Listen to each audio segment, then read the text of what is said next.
모든 것은 항상 전례적인 분위기에서 벌어집니다. 사후장 봉인 풀 때도 그랬고, 이제 이 나팔 시리즈에서도 그랬고, 이제 대접 시리즈에서도 마찬가지로 그렇습니다. 자, 그러면 8장을 보도록 하겠습니다. 그래서 전례적인 분위기로 시작이 됩니다. 어린 양이 7째 봉인을 뜯었을 때 하늘에는 반시간가량 침묵이 흘렀습니다. 자, 반시간 탁 짧으면서도 긴 시간이 딱 끝나고, 그리고 나는 하나님 앞에 7천사가 서 있는 것을 보았는데 그들에게 7나팔이 주어졌습니다. 그러자 7나팔이 주어지자 바로 7나팔을 분 것이 아니라 다른 천사 하나가 금 향로를 들고 나와 제단 앞에 섰고 많은 향이 그에게 주어졌습니다. 그러니까 이 주어졌다라는 표시는 이것도 수동태니까 하나님께서 이렇게 주셨다는 얘기예요. 신적 수동태.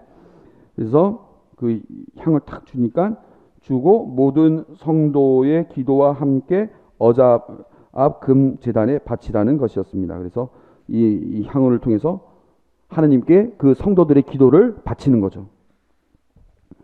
그리하여 천사의 손에서 향 연기가 성도들의 기도와 함께 하나님 앞으로 올라갔습니다. 하나님께서 그 성도들, 그러니까 이 순교자들 혹은 성도들의 그 기도를 싹 받고 이제 그 향로를 가져다가 어떻게 했습니까? 제단의 숯불을, 제단에서 나온 이 숯불을 가득 담아가지고 땅에 드디어, 그러니까 성도들의 그 기도를 듣고 이 땅에 드디어 던진 거예요. 그 순간 그 하나님의 뜻이 이제 이 땅에 벌어지기 시작하는 거죠. 성도들의 기도와 함께 많은 양이 금제단에 바쳐졌고 순교자들의 탄원이 다시금 이 상기되는 장면이죠. 아까 10절이 아니라 10절이었나요? 17절 아니었나요? 10절이군요. 10절. 그래서 이 성도들 6장의 순교자와 같은 내용이죠. 제단에 있는 숯불로 향로를 채워 그 향로를 땅 위에 던진다. 심판에 대한 상징적인 표현이죠. 에제키엘서에 나와 있는 그 내용, 그 표현을 쓴 겁니다.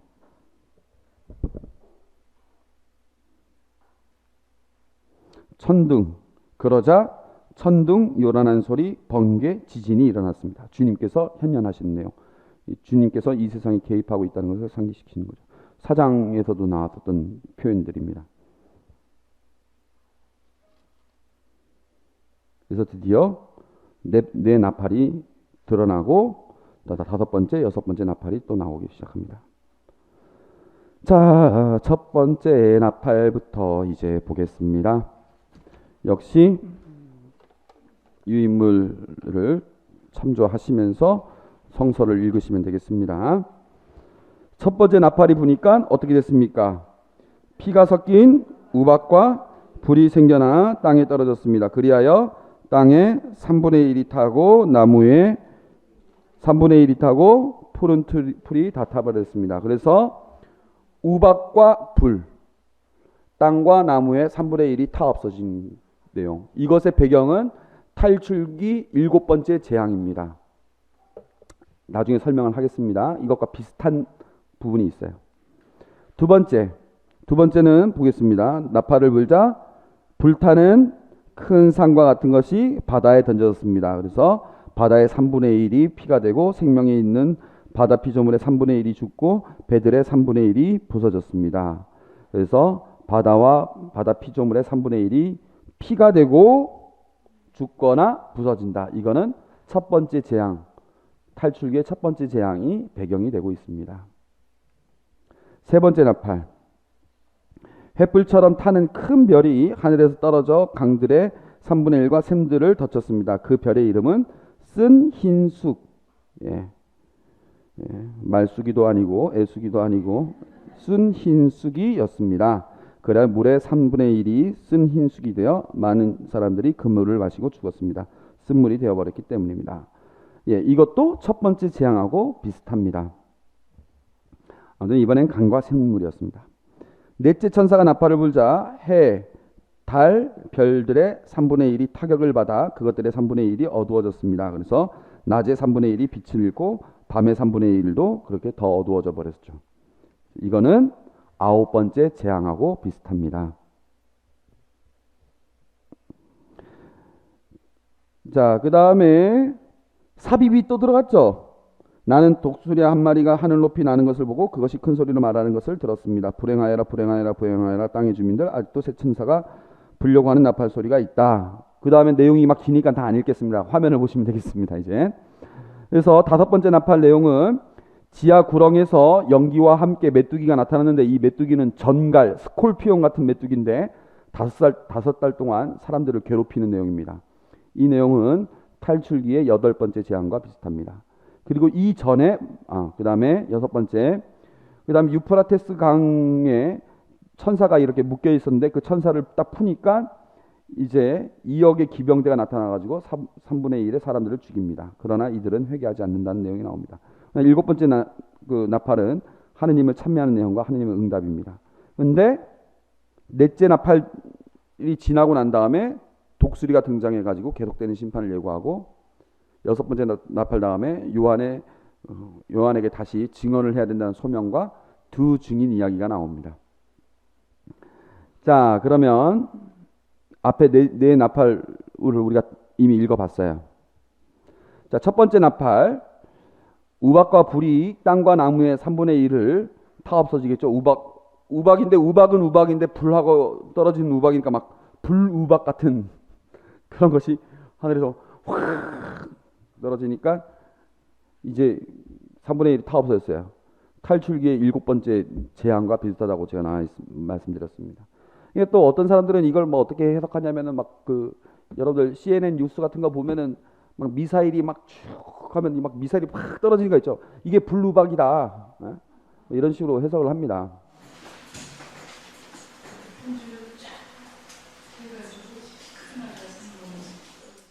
그런 것도 있어요? 예. 아무튼 그렇게 해석하는데 그거는 연결 안 되는 겁니다. 탈출기하고 연결을 해야 됩니다. 7번째 재앙. 7번째 때 그 탈출기에 보면 우레와 우레 소리, 이제 막 콩콩콩콩콩콩 막 소리, 그다음에 우박이 함께 떨어지고 번갯불도 함께 떨어지면서 이제 파라오가 아이고 야 내가 잘못했어 야 너 가 하니까 우리 이제 그러면 이제 어떻게 가겠습니다 하니까 나중에 또 가지 말라고 또 번복을 하는 내용이 나옵니다. 7번째 재앙이. 그다음에 3분의 1이 탔다라는 것은 이것도 다 배경이 다 있어요. 구약 배경이. 근데 이 배경을 보면은 심판은 심판인데, 여러분들 농무 새끼 맞아 죽어 하면 진짜 맞아 죽으라고 때리는 겁니까? 제대로 살라고 때리는 거죠. 너 밖에 나가. 너 더 이상 우리 집에 살 자격 없어. 너 나가. 해서 막 우리 동네에서 보니까 그때 너 아직까지 키워준 것도 다 필요 없고 너 옷 입힌 것도 너 다 필요 없어. 이제 옷 싹 뺏겨가지고 6살짜리 아이 밖에 착 내버려가지고, 그게 진짜 그렇게 벌거숭이로 거지처럼 살라고 그렇게 한 거예요? 아니죠. 그렇게 해서 이제 앞으로 고마운 줄 알고 이제 집에서 똑바로 살라고 얘기하는 거예요. 살라고 너 죽어 이렇게 얘기를 하는 거죠. 그런 걸 우리가 뭐라고 하냐면 정화를 위한 심판이라고 하는 겁니다. 예? 진짜 심판이 있고 결정적인 심판이 있고 정화를 위한 심판이 있어요. 근데 3분의 1이라는 이 숫자는 정화를 위한 심판을 상징하는 겁니다. 그 다음에 첫째 재앙, 이 두 번째 나팔하고 세 번째 나팔은 첫째 재앙과 관련되는데, 나일광이 피로 변한 그 내용하고 예레미야서에 보면 바빌론을 심판하는 내용이 비슷한 내용이 나와 있는데, 그래서 이 두 가지도 역시 탈출기와 관련이 되어 있습니다. 9번째 재앙, 이 넷째 나팔, 해달별의 3분의 1이 타격을 받아 어두워짐. 사흘간 어두워졌고 이스라엘 자손들에게는 이스라엘 자손들이 사는 집만 빛이 있었어요. 탈출기에 보면 그런 내용이 나와 있습니다. 여기서 쓴 흰숙이라는 말이 나오는데 우상 숭배에 대한 하느님의 징벌을 나타내는 표현이기도 하고, 그래서 쓰다는 게 뭡니까? 쓰다는 게 말 그대로 괴롭다는 거죠. 그런 괴로움을 표현하는 상징입니다. 자, 이런 배경들을 갖고 우리가 이 내용을 다시 한번 재조명을 해보면, 하나님께서 이 땅에 드디어 무언가 일을 내시는데, 자, 탈출기 10번의 재앙은 왜 일어났는가?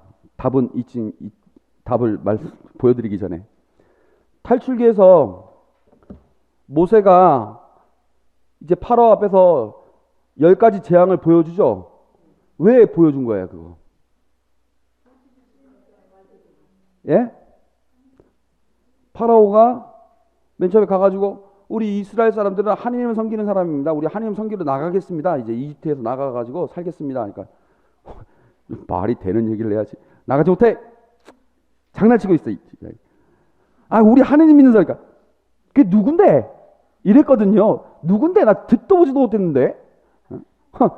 이랬어요. 그냥 이랬는데, 그래? 해가지고 첫 번째 재앙 촥 나일강을 피로 촥. 에이 뭐 별거 있겠어? 두 번째 재앙 뭐 별거 있겠어? 해가지고 이게 10번 했거든요. 파라오가 그렇게 버틸 수 있었던 건 뭡니까? 내가 이 세상의 최고 권력인데, 또 듣도 보지도 못한 신을 들이대면서 그래. 내가 이 세상의 최고 신인데, 너희들은 내 밑에 있어야지. 무슨 하느님 밑에 내가 듣도 보지도 못한 그 하느님 밑에 있게끔 하는 게 아니라, 너희들은 내 밑에 있어야지. 왜 그 밑으로 가? 너네 못 가. 요 밑에 있어. 안 돼. 너가 세상의 주인인 줄 알아? 아니야. 너가 세상의 주인이 아니라는 것을 내가 보여주겠다. 이런 거예요. 그러니까 누가 싸우는 겁니까? 결정적으로 파라오와 하느님이 싸우는 거예요. 파라오는 자기가 세상의 최고 권력이고 모든 주권을 자기가 차지하고 있다고 생각하고 있고, 그게 아니라는 것을 보여주고 있는 거예요. 근데 파라오는 그거에 어떻게 합니까? 계속 마음을 굳혀가지고 안 돼. 그 이스라엘 백성들은 어떻습니까? 이스라엘 백성들은 하느님에 대해서 전혀 잘 몰라요. 430년 동안 하느님 믿어본 적이 없으니까 잘 모르고 있었는데, 파라오 밑에서만 계속 우리는 원래 이런 신세지, 이렇게 노예처럼 살면서 그냥 있어야 돼, 이렇게 생각했는데 어때요? 10가지 재앙들을 보면서, 하느님께서 정말 이 세상에 참 주인이시구나, 그걸 깨닫고 파라오 밑에서 하느님 밑으로 가는 거예요. 파라오 밑에 있으면 신분이 뭡니까? 노예죠. 하느님 밑에 있으면 신분이 뭡니까? 백성이에요. 백성. 노예의 신분에서 자유를 얻은 백성의 신분으로 바뀌는 거예요. 그러니까 이 10가지 재앙을 통해서 하느님은 이 세상의 참된 주권을 재정립시키시는 거예요. 그리고 파라오 밑에 있었을 때에 벌어졌던 노예의 상황들, 이거는 불의한 상황들이죠. 정의롭지 못한 상황들이죠. 근데 그것에 대한 참 정의를 세워주는 거예요. 백성의 신분으로. 그 참 정의를 세워주는 가장 결정적인 건 뭐냐? 당신의 주권을 재정립하는 데서 오는 거예요. 그러면 왜 재앙이 이런 형태로 벌어지고 있느냐? 이제 이 세상의 권력과 맞서 싸우면서 뭘 보여주려고 하는 거예요? 당신이 세상의 참 임금이시다. 당신이 세상의 참 주인이다. 그걸 보여준 거예요. 그러면서 믿는 이들에게는 하느님을 더 믿게끔 만들고, 믿지 않는 이들에게는 하느님을 다시 믿게끔 하는 거예요, 지금.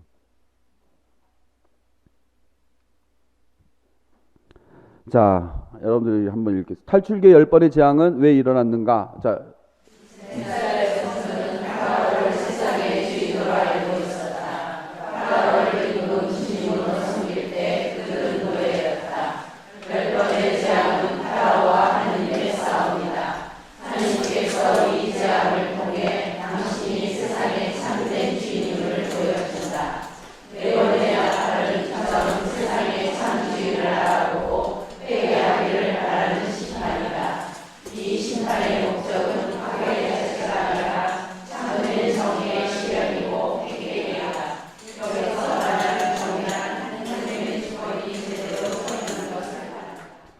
이 네 개의 이 나팔에 대해서 이렇게 해석할 수 있는 근거는 지금 네 개의 나팔이 갖고 있는 구약적인 배경을 우리가 봤기 때문에 이게 가능한 겁니다. 이 구약적인 배경을 보지 않고서는 이러한 해석이 나올 수가 없는 거예요. 근데 이 구약적인 배경을 우리만 살펴본 것이 아니라 이미 묵시록의 독자들은 이미 그 배경을 잘 알고 있는 사람들입니다. 그렇기 때문에 이렇게 해석을 한다는 거죠. 그런데 이거를 어디 CNN 뉴스 보면서 해석을 해버리면 이상하게 되는 거죠. 이상한 메시지가 되는 것이죠. 똑같은 구절에 대해서 이렇게 해석이 어떻게 되느냐에 따라서 너무나 다릅니다. 그래서 이런 메시지를 여러분들이 잘 아셔야 돼요. 이해는 되셨죠? 예, 암기하지 말고 이해하라고 했습니다. 그 다음 삽입 첫 번째, 그 다음 다섯 번째, 여섯 번째 나팔입니다. 독수리가 등장했습니다. 자, 13절. 나는 또 독수리 한 마리가 하늘 높이 나는 것을 보고 그것이 큰 소리로 말하는 것을 들었습니다. 불행하여라, 불행하여라, 불행하여라. 그 원어로는 우아이, 우아이, 우아이. 우아이가 이제 불행하다, 불행하도다, 뭐 이런 뜻입니다. 우아이, 우아이, 우아이. 땅의 주민들, 아직도 새 천사가 불려고 하는 나팔 소리가 남아있다. 아, 세 번 나팔 부니까 불행한 것도 세 번이구나. 지금은 일단 이렇게 생각할 수 있어요. 근데 그러면 새 천사가 불려고 하는 이 나팔을 통해서 받는 심판은 지금 누구예요? 지금 땅의 주민들이에요. 아까는 아까 가만히 생각해 보세요. 그 바다의 피조물이 뭐 3분의 1이 죽고 뭐 식물들이 3분의 1이 불타고 뭐 어쩌고 3분의 1이 어두워지고 막 이랬었죠. 그거는 물론 그것으로 인해서 믿지 않는 이들이 심판을 받는 건 받는 것이지만 직접적인 건 아니었고 어떤 거였어요? 간접적인 거죠. 어떤 면에서는 피조물들을 통해서 간접적으로 심판을 받는데 이제는 본격적으로 심판이 벌어진다는 것을 알려주기 위해서 이 독수리가 등장하는 거죠. 독수리는 하느님으로부터 파견된 심판의 전령사, 사자를 상징하는 내용입니다. 구약의 배경이 있죠. 땅의 주민들은 항상 부정적인 의미라고 제가 누차 말씀드렸습니다. 재밌게 10번 나와요. 10번. 좋은 거는 보통 7번 나왔죠.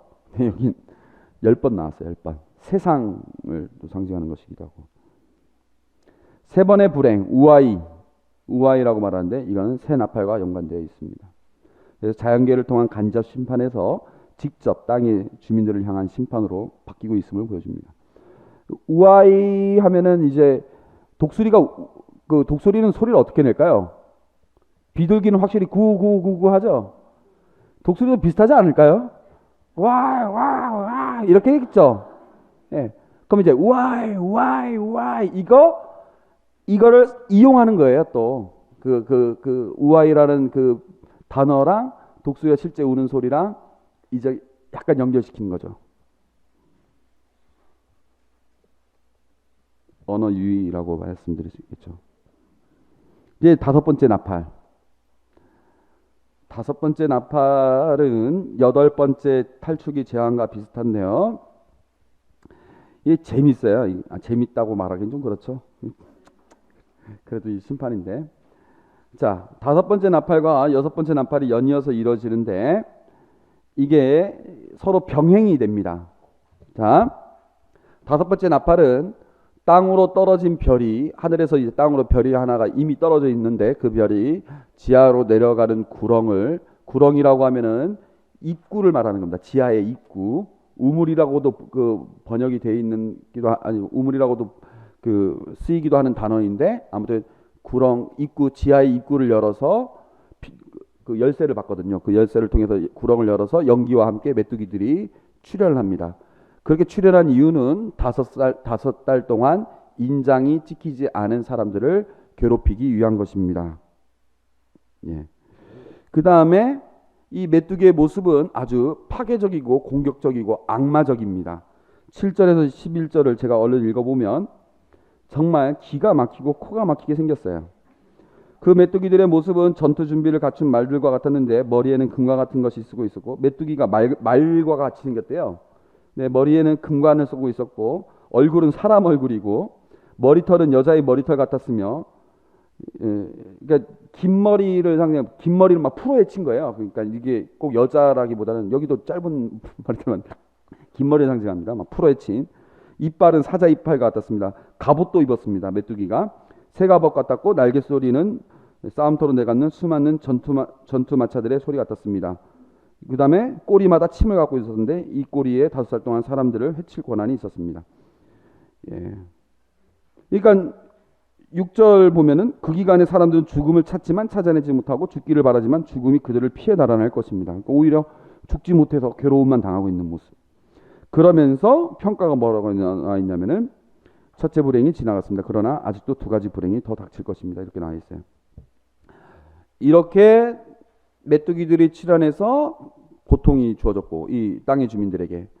그 다음에 6번째 나팔이 푸니까 유프라테스 강에 묶여 있는 네 천사가 풀어지고 네 천사가 2억 기병대가 풀려나와 가지고 사람들의 3분의 1을 죽입니다. 이 기병대의 모습은 파르티아, 아까 제가 얘기했던 파르티아 있죠? 파르티아 혹은 바빌론, 다 메소포타미아 지역입니다.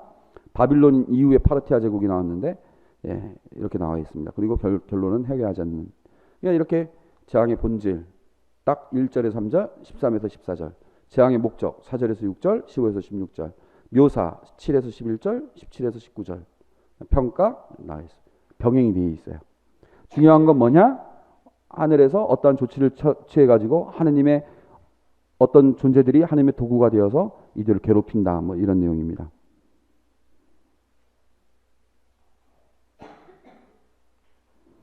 자, 하늘에서 떨어진 별, 재난의 길을 준비하는 천상적 존재. 20장 1절에도 비슷한 표현들이 나와 있는데 그것과 연결해서 생각해 보면 이런 뜻으로 알아들을 수 있습니다. 지하는 타락한 천사들이 갇혀 있는 감옥으로 묘사되어 있습니다. 그러니까 이 메뚜기가 좋은 놈인지 나쁜 놈인지는 잘 몰라요. 근데 지하에서 나왔다니까 일단 좋은 놈은 아니라는 거죠. 지옥이라는 말 쓰죠. 지옥. 뭐의 준말입니까? 우리나라 말 지옥. 지하 감옥 아닙니까? 지하 감옥. 지하 감옥 아닙니까? 우리도 약간 그런 이미지가 있었다는 거죠. 그러니까 지옥 하면 우리나라 사람들도 그런 이미지가 있었다는 거예요. 지하 감옥. 그 막 저승사자들 막 그런 막 무시무시한 사람들이 존재들이 막 있는 걸로 생각하는 거죠. 마찬가지로 그 지역에서도 그 시대에서도 그런 생각들이 있었습니다. 8번째 재앙, 메뚜기 소동이 있었고 어둠이 덮치는 그런 탈출기의 8번째 재앙과 비슷하고 요엘에도 심판의 내용이 나와 있는데 거기에도 이런 비슷한 내용들이 있습니다. 메뚜기 떼들이 막 소동을 일으키는 내용이 있습니다. 자, 심판이 벌어지는 것은 하느님이 주도한 건 맞는데 왜냐하면 하늘에서 떨어진 별이 지하의 열쇠를 이렇게 했으니까 하늘에서 떨어진 건 그러니까 심판이 하느님에 의해서 주도된 건 맞는데 이 메뚜기가 악한 존재라고 만약에 친다면 그 악한 존재가 악한 존재, 하나님을 믿지 않는 존재를 이렇게 괴롭히는 걸로 보니까 악에 의한 자멸이라고 볼 수 있죠. 악한 존재가 악한 존재를 괴롭히는 거예요. 결국에는 5달, 왜 하필이면 5달 동안 사람들을 괴롭히라고 하는데 왜 하필 5달이나 나왔냐? 메뚜기는 유충기에서 죽음까지 생존 기간이 5달이라고 합니다. 그래서 5달이라고. 금관, 얘네들이 금관을 썼거든요. 그래서 이것도 승리, 바빌론 군대의 이미지를 보여주는 것이고 여자의 머리털, 길게 늘어뜨린 머리털은 부정한 상태를 보여줍니다. 그래서 이 메뚜기의 묘사된 부분이고 이 메뚜기의 대장 이름이 아바돈, 아폴리온이라고 써져 있는데 그 뜻은 파괴자라는 뜻입니다. 아폴로라는 그 신 이름이 있는 것처럼 아폴로 신을 많이 믿었겠죠. 근데 결국엔 아폴리온이라는 거죠. 파괴자라는 거죠. 그 다음에 이제 6번째 나팔에서 나와 있는 유프라테스 강대국을 통한 심판인 거죠. 이거는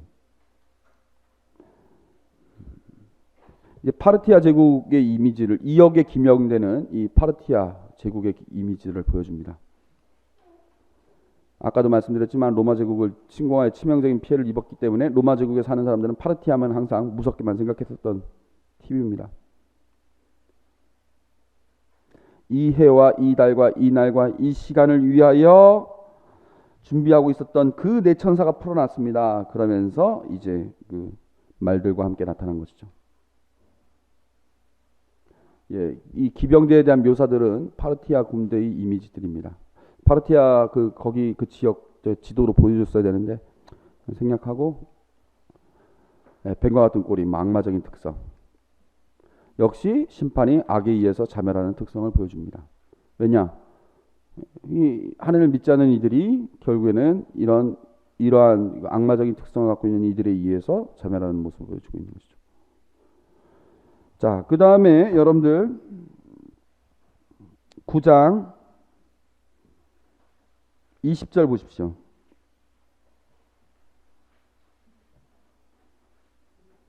이 재앙으로 함께 읽겠습니다.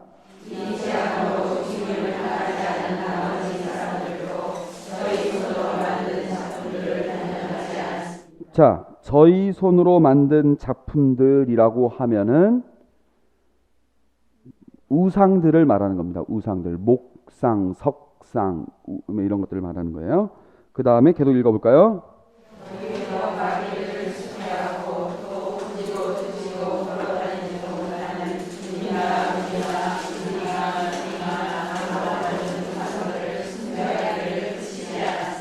자, 지금 이렇게 심판을 받았으면 이들은 어떻게 했어야 된다는 얘기죠. 그럼 결국엔 우상 숭배를 이제는 그치고 이 세상의 참 주인이 누군지를 알아봤어야 됐는데 이들은 어떻게 했느냐?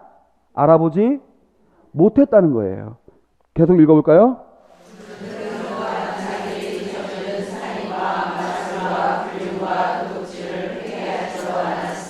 그러니까 그렇게 하기를 하나님께서는 원하셔서 이 심판을 하신 건데 그들은 그렇게 하지 않았다는 겁니다. 그러면 하나님께서 아까 순교자 처음부터 흐름을 보면 순교자들이 이렇게 기도했어요. 우리가 지금 피를 흘렸습니다. 주님 언제까지 미루시렵니까? 그러니까 하나님께서 내가 잠깐만 기다려라. 그 다음에 너희들을 보호하겠다. 지상에 있는 이들도 다 보호하겠다. 나를 믿고 따르는 자들을 해놓고 너희들은 언젠간 승리의 노래를 부를 것이다 라고 얘기를 해놓고 침묵이 주어졌고 하나님께서 드디어 향로를 땅에다가 팍 쳤더니 나팔이 막 불었고 이 나팔이 불어지면서 여러 가지 그 재앙들이 벌어지고 있었는데 이 재앙의 목적은 이 세상의 참 주인이 누구신가를 알리기 위한 것이었고 사람들은 그래서 하나님을 알아보고 우상 숭배하는 것을 그치고 하나님께 갔어야 되는데 불륜과 마술과 도둑질을 그치고 하나님께 갔어야 되는데 그러지 않았다는 거예요.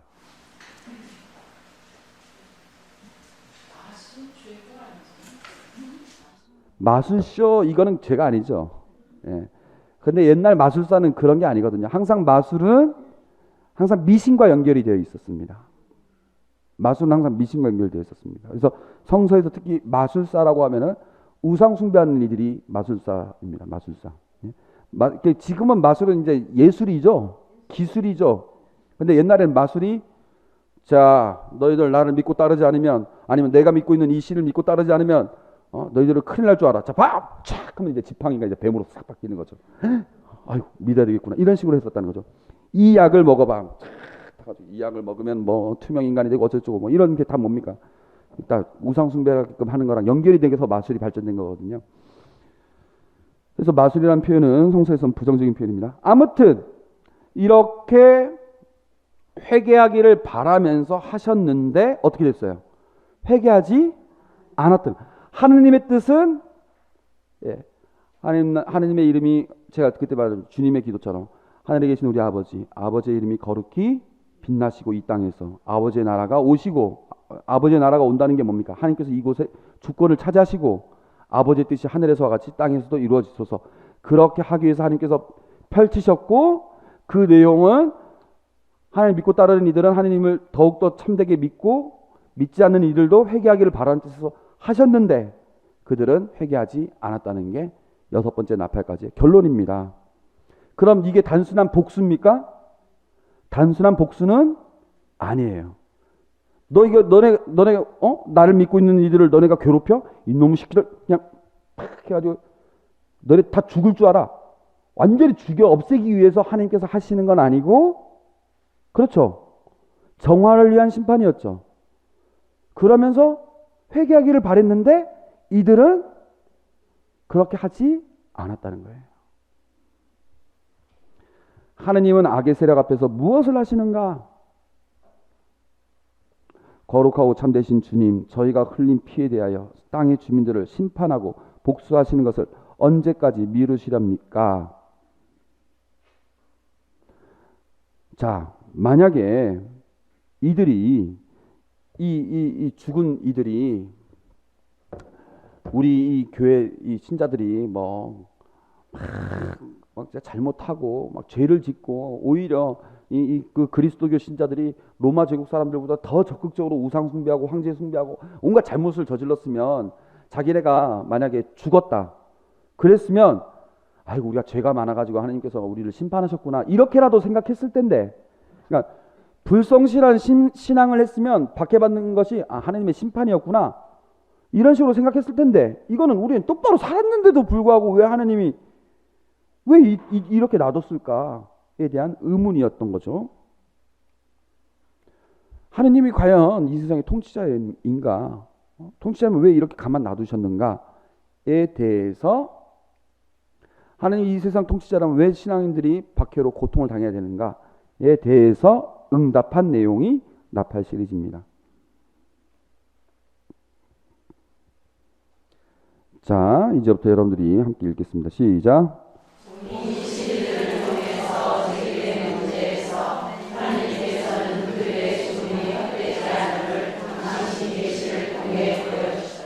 예, 그랬죠? 예, 희고 긴 옷이 그들에게 주어졌고, 그다음에 기다리라는 얘기가 들었고, 그 다음에 수많은 그 셀 수 없는 무리들의 그 경배가 있었던 걸 보면서 그들의 죽음은 결코 패배가 아니라는 걸 보여줬습니다. 그 다음에 오히려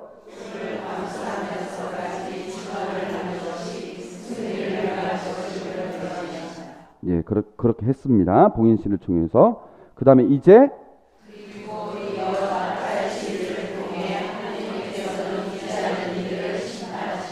이 심판의 의미는 그러나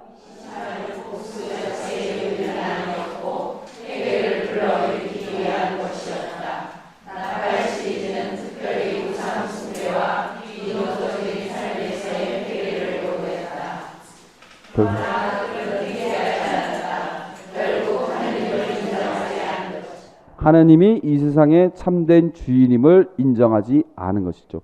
당신의 주권을 재정립하시기를 바라셨고 그것이 곧 정의인데 그걸 그들은 받아들이지 않은 것이죠. 자,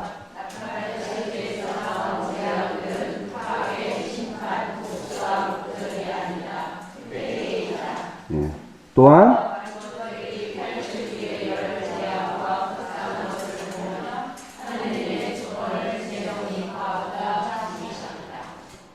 자, 제가 지금 오늘 이 내용은 묵시록 전체에 있어서 하나의 맥락에 있어서 중요한 부분을 차지하는 것이긴 한데요. 여러분들 지금 이 내용이 이해가 되십니까? 자, 이 내용을 이해하고 우리가 이 묵시록을 봤을 때 묵시록이 여러분들 지금까지 생각했던 것처럼 그렇게 무시무시한 겁나는 책입니까? 아니에요. 묵시록은 무서운 책이 아닙니다. 이 묵시록은 여러분들로 하여금 어떤 협박을 한다던가 여러분들에게 너네 이렇게 종말에 세상 끝날 때 이렇게 할 거니까 너네 미리 똑바로 살아 이런 내용이 아닙니다. 그런 내용이 아니에요. 하느님께서는 큰 권능을 갖고 계시지만 그 권능을 갖고 모든 걸 다 휩쓸어 없애시려는 그런 분이 아니시라 회개를 위해서 당신의 권능을 드러내신다는 거죠.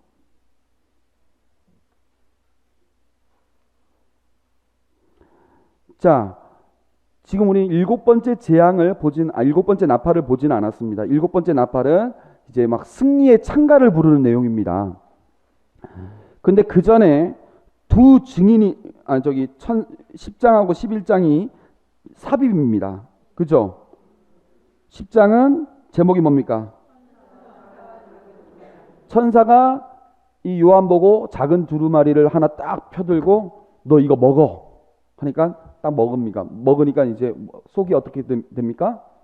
쓰립니다. 그 다음에 이제 두 증인의 이야기가 있습니다. 예루살렘 도성에서 이 두 증인이 예수님을 증언하다가 짐승이 나와가지고 그들을 없앴고 그들은 사흘 반 만에 부활을 했고 사람들이 그 모습을 보면서 아니 이런 깜짝 놀라는 장면까지 나오는 내용이 그 두 증인이 나오고 그 다음에 이제 7번째 나팔이 부는데 이것에 대해서는 제가 다음 주에 본격적으로 다루겠고 오늘은 일단 지금 이 설명을 하고 이 텍스트를 조금씩 읽어 가보도록 하겠습니다. 자, 묵시록에 있어 싸움의 구도는 항상 이거였습니다. 성부, 성자, 성령. 우리가 1장에서부터 3장까지 공부 열심히 했던 분들은 기억하실 거예요. 성부와 성자와 성령이 항상 긴밀하게 연결되어 있었죠. 나는 공부 열심히 했다는 것을 여러분들은 잘 기억이 안 나도 그냥 긴밀하게 연결이 되어 있습니다. 긴밀하게 연결되어 있고 우리가 믿는 분이신 걸 항상 드러내 왔었습니다. 그리고 이들을 믿고 따르는 이들은 새 예루살렘에서 결국에는 영광과 찬미와 영광과 이용을 드리게 되어 있는데 표현이 14만 4천 명이라든가 셀 수 없는 무리들 이런 식으로 표현이 되어 있어요. 이거는 지상교회를 상징하고 있고 이건 천상교회를 상징한다고 그랬어요. 예. 그런데 묵시록에 어떤 존재가 나온다고 그랬어요? 요놈들이 나온다고 그랬어요. 요놈들이. 용, 땅짐승, 바다짐승. 용은 이 두 짐승의 근거가 되는 존재입니다. 권한을 부여하고 뭐 이런 존재입니다. 바다짐승은 자기의 우상을 만들어서 이 세상 전체 모든 종족과 언어와 그 민족과 백성과 나라들을 통치하는 힘을 갖고 또 사람들을 죽입니다. 사람들은 그것에 이래가지고 모든 그 땅의 주민들이 이 바다짐승을 섬깁니다. 이 바다짐승은 마치 예수님과 같은 그 패러디입니다. 그 다음에 땅짐승은 이 바다짐승을 섬기게끔 합니다. 그렇게 막 유도를 합니다. 이 땅짐승은 성령을 패러디한 거라고 볼 수 있습니다. 그래서 이 땅의 짐승을 거짓 예언자라고도 부르기도 합니다. 그래서 성부, 성자, 성령의 모습처럼 용, 땅짐승, 바다짐승은 삼위일체의 패러디입니다. 패러디. 그래서 땅의 짐승과 땅의 주민들은, 땅의 임금들과 땅의 주민들은 여기를 섬겨요. 이들이 살고 있는 곳은 어디냐? 바빌론입니다. 바빌론은 이들을 죽여 없애는 걸로 즐거움을 누리는 그러한 대제국입니다. 이렇게 싸움이 구도가 있어요. 지금까지 우리가 사장부터 봉인을 푼 것과 나팔 분 거에서 이 내용이 나왔습니까? 안 나왔어요? 안 나왔어요. 안 나왔어요. 이들이 나오는 거는 12장부터입니다. 우리는 아직까지 어디까지 봤냐? 전반전까지만 봤어요. 후반전은 안 봤어요. 여러분들 주일날 저녁에 텔레비전 KBS에 그 해피 선데이인가요? 해피 선데이 있죠? 남자의 자격하고 1박 2일 나오죠? 그거 원래 한 프로죠? 해피투게더 모르시는 분 그냥 그러려니 하세요. 남자의 자격하고 어느 게 먼저 나옵니까? 남자의 자격이 먼저 나오죠. 1박 2일하고 남자의 자격 나오고 그 다음에 1박 2일 나와가지고 해피투게더가 이렇게 돼 있죠. 그런데 이제 남자의 자격하면서 중간중간에 막 진행되다 갑자기 딱 끊고 1박 2일 장면 잠깐 보여주고 중간에 딱 끊고 1박 2일 잠깐 보여주면서 그 다음 내용이 뭐가 나올지 이렇게 미리 보여주는 게 있죠. 꼭 그 해피 선데이 안 보셔도 상관없어요. 다른 프로 보면은 막 그런 거 있죠. 예고편식으로 정글의 법칙 하다가 중간중간 딱 잘라가지고 런닝맨 장면 이번에 누구 나올 건가 막 보여주고 막 그러잖아요. 아니어도 그냥 그런가 보다 하십시오. 자, 뭐 여러분들은 예능보다는 이제 드라마를 주로 보시니까 그런 것처럼 제가 왜 이 얘기를 하느냐? 지금까지 우리가 10장까지 내용은 전반전입니다. 우상숭배와 관련된 것만 다뤘어요. 우상숭배. 예? 그리스 로마 신들을 따른 우상숭배에 대한 것만 다뤘어요. 그런데 이제 7 대접 시리즈는 우상숭배가 아니라 황제숭배, 바로 이들은 황제숭배를 상징하는 이들입니다. 황제숭배와 관련된 심판이 이제 벌어질 거예요. 일단 우상숭배를 했던 이들은 회개를 합니까? 안 합니까? 안 하죠. 근데 우상숭배하는 이들이 결국엔 뭘 하는 이들이에요? 황제숭배를 하는 이들입니다. 근데 황제숭배가 더 큰 문제였거든요. 그때 교회에서는. 사실은 이게 더 본격적인 문제인데 그것에 대해서 이 두 삽입은 그것에 대한 예고편이기도 합니다. 예고편을 보여주고 7번째 나팔에서 마치 침묵이 다음 장을 열어주는 것처럼 승리의 노래를 부르면서 다음 장을 여는 역할을 합니다. 그리고 이제 후반전이 시작됩니다.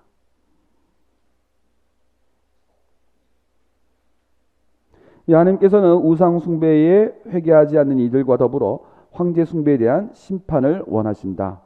하느님의 신비가 완전히 이루어지기 위해서는 우상 숭배자들에 대한 심판으로 끝나는 것이 아니기 때문이다.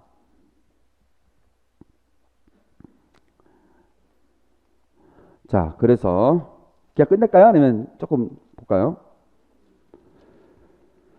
그러면 5분이라도 빨리 끝내기 위해서 5분 빨리 끝내겠습니다. 맨날 내가 늦으니까 오늘은 그동안에 남은 걸 실질적으로는 6개의 심판을 통해서 우상 숭배를 했던 이들이 회개하지 않았다는 것까지 이미 얘기가 다 된 겁니다. 얘기는 다 됐어요. 그 다음에 이제 삽입과 7개의 나팔을 통해서 우상 숭배를 하지 않은 이들이 회개를 하지 않았지만 하느님은 승리하신다. 그 승리는 이들에게까지 퍼지신다라는 것을 예고합니다. 그래서 삼중적이 출현하고 심판을 예고하는 내용이 이제 다시 12장에서부터 15장까지 나옵니다. 이제 본격적인 싸움이 이제 시작되는 거예요. 어떤 면에서는.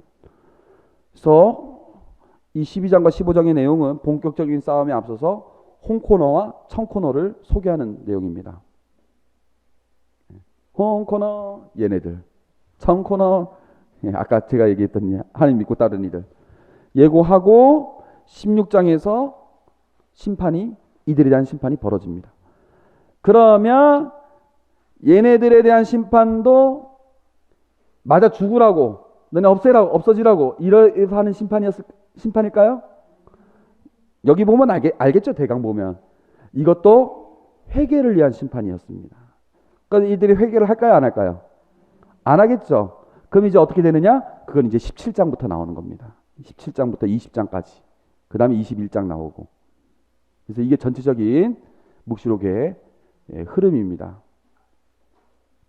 그래서 이제 다음 주에 보게 될 이제 10장, 11장, 12장, 13장까지는 이 묵시록의 학자들이 가장 치열하게 다투는 그 내용들이긴 한데 그래서 좀 제가 이 8장부터 한 12장까지는 제가 이것 때문에 막 이 책 저 책 막 읽게 될 수밖에 없었는데 좀 그런데 여러분들에게 있어서는 전체적인 흐름을 잃지 않고 가게끔 제가 설명을 하겠습니다. 그래서 제가 얘기하는 게 책의 내용과 약간 틀릴 수도 있지만 제가 말씀드린 이 흐름 안에서 여러분들이 그냥 이런 약간 미세한 부분에 틀린 차이점들은 있구나 이렇게 하면서 쭉 연결하시면 되겠습니다.